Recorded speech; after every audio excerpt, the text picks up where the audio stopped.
just scream if we have questions. Yeah, no doubt. Like a mom. Oh. No, I'm gonna scream.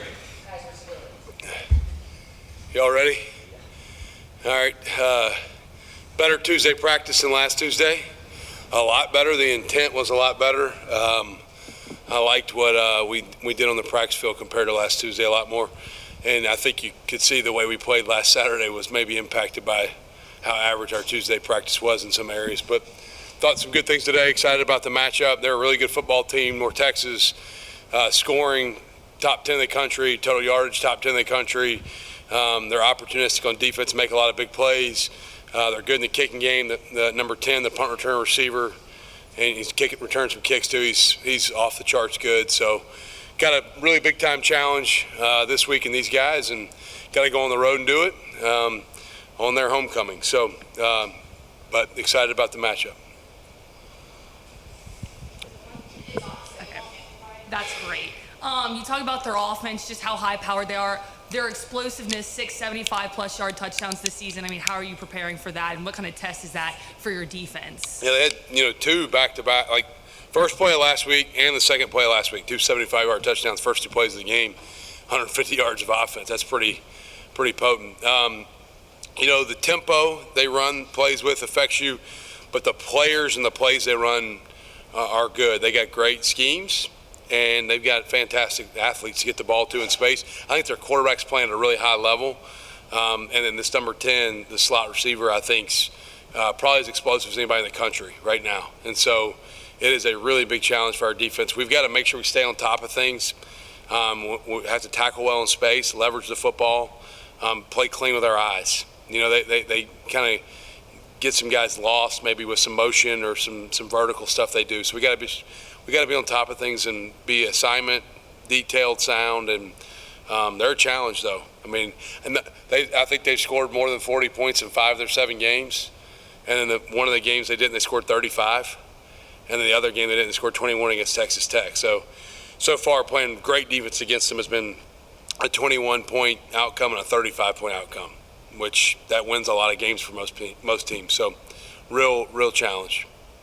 The issue of explosive plays, but then also just the issue of effort in practice last week. I thought a play that exemplified effort really well was Kevin Adams chasing down Dean Connors on that long run. That was an explosive play. It ended up, though, being a turnover on downs with, I believe, a pass breakup by Micah Robinson. So what do those kind of moments really do for the defense and show that message of effort? Yeah, I think that you look back through the year and, a couple plays Jonathan Edwards has strained to tackle a ball carrier that's broken free.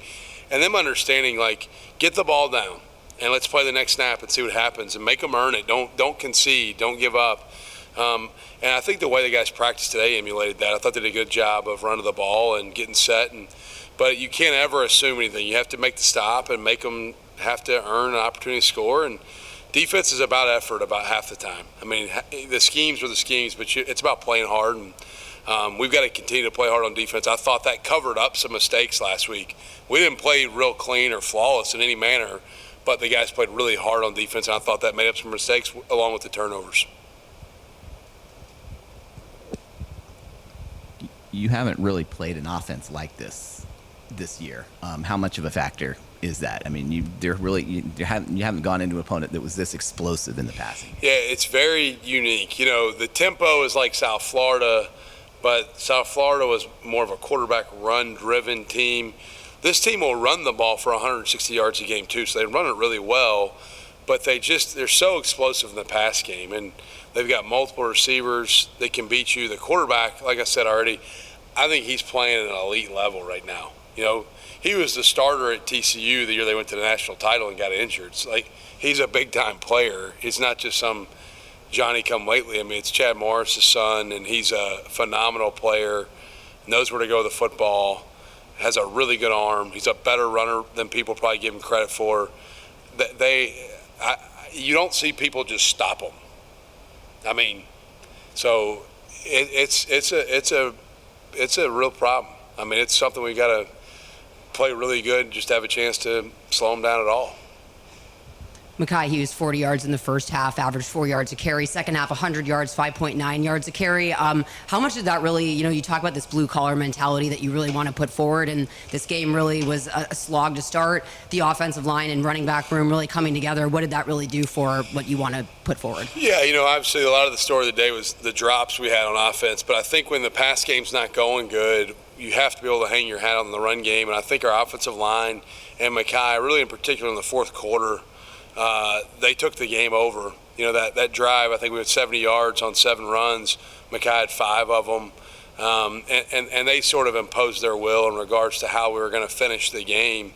And that was a gritty way to finish the game. It wasn't, by no means was it a great performance by us, but it was our guys finding a way to win and really just on the ground, methodically, just creating big plays after big play after big play to go score to take the lead, which it's encouraging. If your O-line's playing at a high level and your running back's playing at a high level, it makes everybody's job easier and it makes your defense's job easier.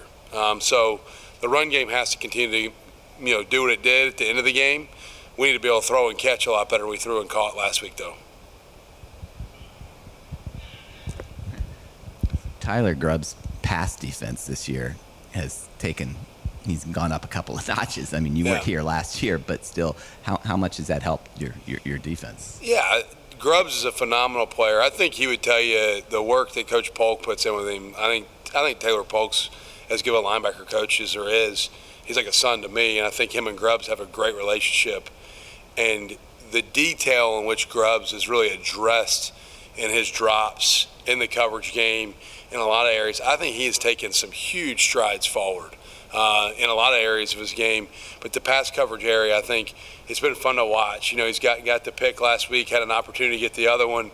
Like he's making plays, he's doing some things at a high level, and I think he's elevating his game each and every week. That it?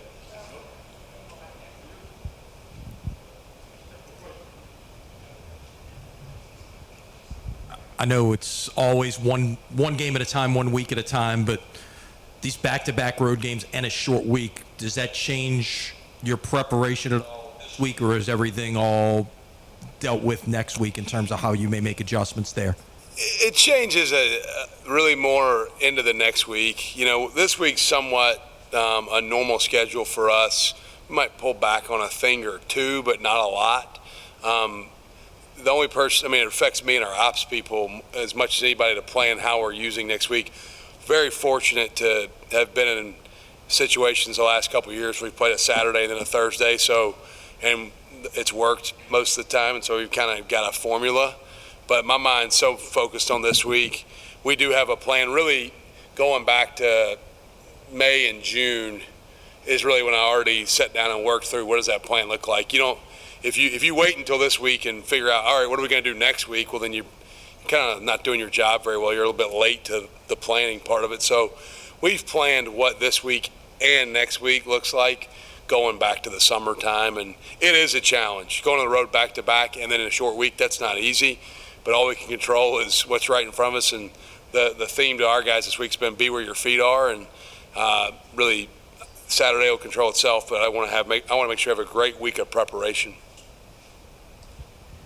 Playing in a blowout is one thing, but after Javion White got the start last week and played pretty well, how comfortable are you playing a true freshman and giving Caleb Bransaw a blow once he's back? Yeah, I'm not. I'm. You're always a little nervous when you're playing a true freshman for his first extended snaps. It's one thing if he's playing spot duty within the flow of a game, playing 3 or 4 snaps here and there, maybe spelling or subbing a guy out. For him to take the lion's share of the snaps and start the game and play at the level he played, very impressive. I think it'll pay dividends for him the rest of the year and the development of his career, fast track maybe his development a little bit. Excited to have Caleb back this week, but Javion's really stepped up. Caleb only played, I think, 3 snaps in the UAB game, and it wasn't many. And then Javion and Jaden Lewis played the majority at that position the rest of the game and last week. So those guys really for the last, couple weeks have kind of held that position down. Ransall's an elite level player, and it's good to have him back at practice, but I'm excited about those young players getting some opportunities to go grow and go play. And you come here to play, and it's fun to watch their development. Good? Awesome. Thank y'all.